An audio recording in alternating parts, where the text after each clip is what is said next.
कहानी के शुरू में हम एक आदमी को देखते हैं। अपने चेहरे को ढका हुआ था और एक आदमी को बांधा हुआ था। वो अपनी बंदूक की गोलियां निकालकर उस आदमी की जेब में डाल देता है और बंदूक अपने पास रख लेता है। फिर उस आदमी के सीने पर एक चीप डिवाइस लगाता है जिसके रिमोट को भी उसने अपने पास रख लिया था। उस आदमी से कहता है कि तुमने मेरे लिए कोई रास्ता नहीं छोड़ा। उसको चाकू से जख्मी करके वहाँ से चला जाता है। हम उसकी डिवाइस पर एक चीप मैसेज और उसके चीखने चिल्लाने की आवाजों को सुनते हैं। इसके बाद सीन शिफ्ट होता है कुछ दोस्तों पर जो अपनी पढ़ाई पूरी करके जंगल में कैंपिंग करने आए हुए थे।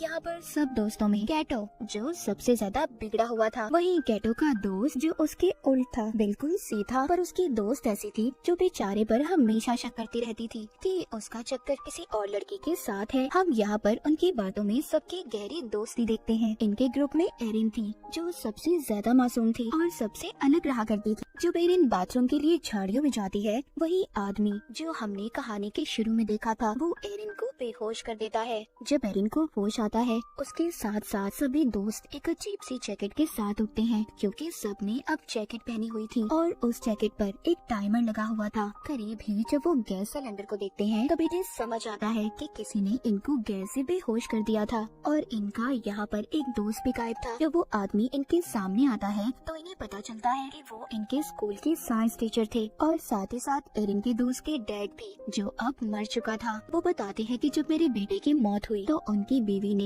इस सदमे से अपनी जान ले ली जिस वजह से उन्होंने अपनी फैमिली को खो दिया। अब उन्हें ऐसा लगता था कि कहीं न कहीं इन दोस्तों में से ही कोई कातिल है जिसने मेरे बेटे को मारा होगा। वो कहते हैं आज तो तुम्हारी दोस्ती का इम्तिहान है। वो जैसे ही अपने हाथ में लिए रिमोट को दबाते हैं, सबकी जैकेटों पर लगी हुई डिवाइसेस ऑन हो जाती हैं। आज तो टेस्ट में सिर्फ वही बचेगा जिसके पास सबसे ज्यादा वक्त होगा। इसके बाद वो अपने आप को ही गोली मार लेते हैं। ये देखकर सब काफी ज्यादा डर जाते हैं। अपनी अपनी जैकेट्स को निकालने की कोशिश कर रहे थे पर वो निकलने का नाम नहीं ले रही थी। उन्हें समझ नहीं आ रही थी कि आखिर टाइम की खत्म होते ही होगा क्या। वो देखते हैं किसी के डिवाइस में बहुत ज्यादा टाइम था और किसी के पास बहुत कम। उनकी सबसे बड़ी परेशानी ये थी कि दूर दूर तक उनके लिए कोई मदद नहीं थी और इनके टीचर ने सबके फोन्स को भी तोड़ दिया था। अब उन्हें समझ नहीं आती कि वो सच में एक बड़ी मुसीबत में है। एक दूसरे से लड़ने लगते हैं पर अभी भी कुछ को ये मजाक लग रहा था। जब ये आगे जाते हैं तो इनको अपना दोस्त बॉबी मिलता है जो एक पेड़ से लटका हुआ था। बॉबी की दोस्त उसको आजाद करने के लिए आगे बढ़ने वाली थी। तभी दूसरी दोस्त कहती है हो सकता है ये चाल बॉबी की हो, हमें यहाँ पर फंसाने की, क्योंकि इसने ही हमें यहाँ पर बुलाया था।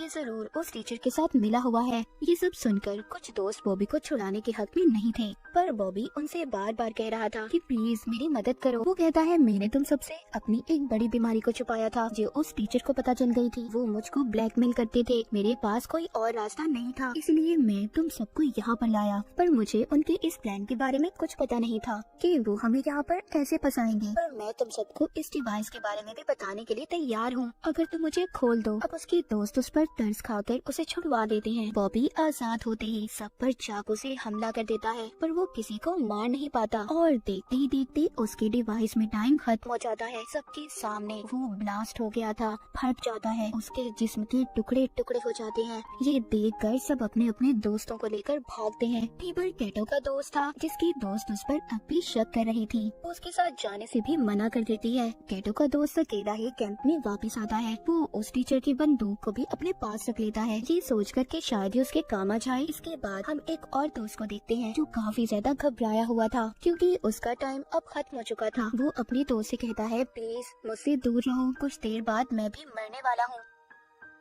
पर तभी जब इसकी एक और दोस्त इनके पास आ रही थी तो ये गलती से उस पर फ्लैशलाइट से हमला कर देता है जिससे फौरन ही उस लड़की की जान चली गई थी। पर होता कुछ ऐसा है कि उस लड़की के पास जो टाइम बचा था वो सारा इस लड़के को मिल गया था। वो बहुत परेशान हो गया था। इनकी एक सहीन दोस्त कहती है जिसको अब सब कुछ समझ आ गया था हमारे डिवाइसेस में कुछ ऐसे सेंसर्स हैं जो इंसान मारेगा तो उसका सारा वक्त दूसरे इंसान को मिल जाएगा, बिल्कुल पबजी की तरह। हथियारों की बजाय बचा हुआ वक्त दूसरे इंसान को ट्रांसफर हो जाएगा। उस टीचर ने जानबूझकर ये सब किया था कि सब एक दूसरे की जान ले सके अपनी जान बचाने के लिए। सब सुनने के बाद सारे दोस्त एक दूसरे के दुश्मन बन गए थे क्योंकि सबको अपनी जान प्यारी थी। दूर खड़ी एक दोस्त भी इनकी सारी बातें सुन रही थी, जो थोड़ी पागल थी। उसके चेहरे पर उसकी नीयत साफ नजर आ रही थी क्योंकि उसका टाइम जो खत्म होने वाला था। वो एक लकड़ी का टुकड़ा उठाकर सब पर वार करने लगती है, पर सभी वहाँ से भाग गए थे। अब यहाँ पर नजर आता है सब दोस्तों का असली चेहरा। सभी एक दूसरे की जान के दुश्मन बन चुके थे। दो दोस्त जल्दी से दोबारा कैंप की तरफ भागते हैं क्योंकि उनके पास अभी भी एक फोन था जो वो कैंप में ही छोड़ आए थे, मगर उसमें भी सिग्नल नहीं थे। इसलिए ये फोन को लेकर ऊंचाई की तरफ भागते हैं। उधर एरिन को कैटो का दोस्त अपना पार्टनर बन जाने का कहता है और दोनों आगे मदद के लिए निकल पड़ते हैं। उधर दूसरी तरफ इनकी एक और दोस्त जो अपने शिकार के तलाश में थी क्योंकि उसका टाइम खत्म होने वाला था। जब ये कैटो को अपने पास आते हुए देखती है तो उस पर हमला कर देती है, पर अचानक कैटो अपनी जान बचाने के लिए उस लड़के से कहता है, तुम कहती थी ना कि मेरा दोस्त तुम्हें धोखा दे रहा है, उसका चक्कर किसी और लड़के के साथ था। हाँ, वो कोई और नहीं बल्कि तुम्हारी बेस्ट फ्रेंड है, जो मुझे उसके फोन से पता चला। उस पागल लड़की को एक और मौका मिल गया था किसी की जान लेने का। ये अपनी ही दोस्त के ऊपर चाकू से हमला कर देती है, पर वो दोस्त एक ही झटके में उसके ऊपर वार करके उसी को मार देती है। अब उस लड़की को भी गेम की समझ आ चुकी थी कि भले कैटो ने उसे मरवाने की कोशिश की, पर यही रास्ता है इस गेम में सरवाइव करने का,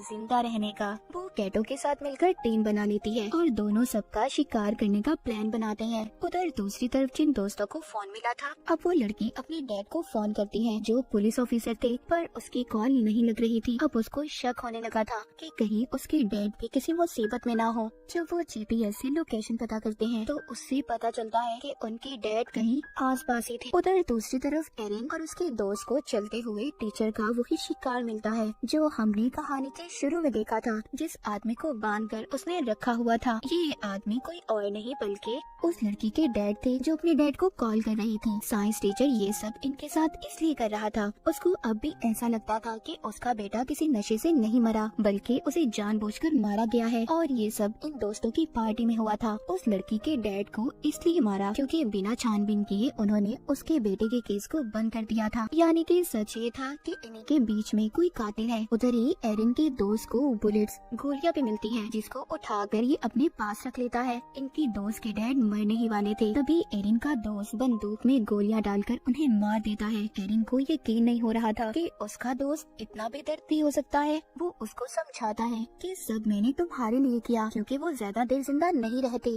वो मरने ही वाले थे और उनको मारने से कम जो उनका बचा हुआ वक्त है वो तुम्हें मिल गया। एरिन का दोस्त उसको बंदूक देकर कहता है, तुम इससे खुद को महफूज कर सकती हो, ये तुम्हारी हिफाजत के लिए है क्योंकि जीने का हक है तुम्हें। और खुद वो कैटो की तलाश में निकल पड़ता है क्योंकि उसे ऐसा लग रहा था कि साइंस टीचर के बेटे उनके दोस्त का कातिल कैटो है, क्योंकि उस दिन पार्टी में वो नशे वाली दवाई वही लाया था। अब एरिन अपनी उसी दोस्त से मिलती है और उसको उसके डैड के बारे में बताती है। ये सुनकर वो बहुत ज्यादा रो रही थी। एरिन कहती है, अभी हमारे पास रोने का वक्त नहीं है, हमें जल्दी रिमोट को ढूंढना होगा। वो इन दोनों को उस रिमोट को ढूंढने का कहती है और खुद कैटो के पास जाने का फैसला करती है कि उसकी जान खतरे में है। उधर कैटो को भी उसके दोस्त ने ढूंढ लिया था। इन दोनों की बहुत ही खतरनाक लड़ाई होती है। उस लड़ाई में कैटो ने अपने दोस्त को मार दिया था। फिर कैटो अपने एक और दोस्त को मारने की कोशिश करता है और आखिर में कैटो ने उसकी बंदूक लेकर उसे भी मार दिया था। जिस दोस्त को उसने मारा था उसके पास सबसे ज्यादा टाइम था, जो सारा अब कैटो को मिल चुका था। लेकिन कैटो को तो इस गेम में जीतना था, वो अभी भी पास कहाँ आने वाला था। वो एक और दोस्त को मार देता है। कैटो अपने आखिरी शिकार की तलाश में था, जो एरिन और उसकी एक और दोस्त थी। जैसे ही उनके पास जाता है, एरिन की दोस्त इस पर बहुत चिल्लाती है कि उसने उनके सभी दोस्तों को मार दिया, पर वो इसकी तरह कातिल नहीं बनना चाहती थी, इसीलिए इसे चाकू से जख्मी करके भाग जाती है। पर भागते हुए वो सोचती है कि अगर कैटो भी मर गया फिर भी तो इस गेम में एक ही बचेगा, इसीलिए वो अब एरिन को मारने की कोशिश करती है और उसकी तरफ बंदूक कर लेती है। यहाँ पर कहानी का सच तो कुछ और था। एरिन की दोस्त उसको बताती है, उस लड़के से मुझे बहुत नफरत थी, वो स्कूल में हमेशा मेरे से ज्यादा नंबर लेता था और उसकी वजह से मुझे स्कॉलरशिप भी नहीं मिली। उस दिन मैंने उसकी ड्रिंक में दवाई मिलाई थी, पर मैं ये नहीं जानती थी कि वो सच में मर जाएगा और मैंने ही अपने डैड से कहकर उसके केस को बंद करवा दिया। वो एरिन को बंदूक देकर कहती है, मुझे मार दो, जिंदा रहने का हक सिर्फ तुम्हें है। पर एरिन ऐसा करना नहीं चाहती थी। तभी पीछे से कैटो आ जाता है और एरिन की दोस्त पर हमला करके उसे मार देता है। एरिन की दोस्त की जान उसकी गोद में निकलती है। कैटो के पास एरिन से कम वक्त था और अगर उसे जिंदा रहना था तो उसे जल्द ही एरिन की जान लेनी होगी। लेकिन वो यहाँ पर ये भी जानता था कि एरिन के अंदर इतनी हिम्मत नहीं है। बार बार वो एरिन को गोली चलाने पर उकसा रहा था। एरिन बहुत सोचती है पर उसे नहीं मारती। उसकी टांगों पर गोली मार के उसकी डिवाइस के हवाले छोड़ देती है। आखिर में कैटो भी ब्लास्ट होकर मर जाता है और एरिन इस गेम की विनर बन चुकी थी। उसने इस गेम को जीत लिया था। वो डिवाइस भी खुद ब खुद बंद हो जाती है। थोड़ी देर बाद सुबह हो गई थी। एरिन जंगल से बाहर निकलती है। उसको एक आदमी मिलता है जो अपनी गाड़ी पर था, पर एरिन का ऐसा हाल देखकर वो मदद करने से इनकार कर देता है। कहानी के आखिर में एरिन की हमें खतरनाक मुस्कुराहट को देखते हैं। इसी सस्पेंस के साथ ये कहानी यहीं पर खत्म हो जाती है।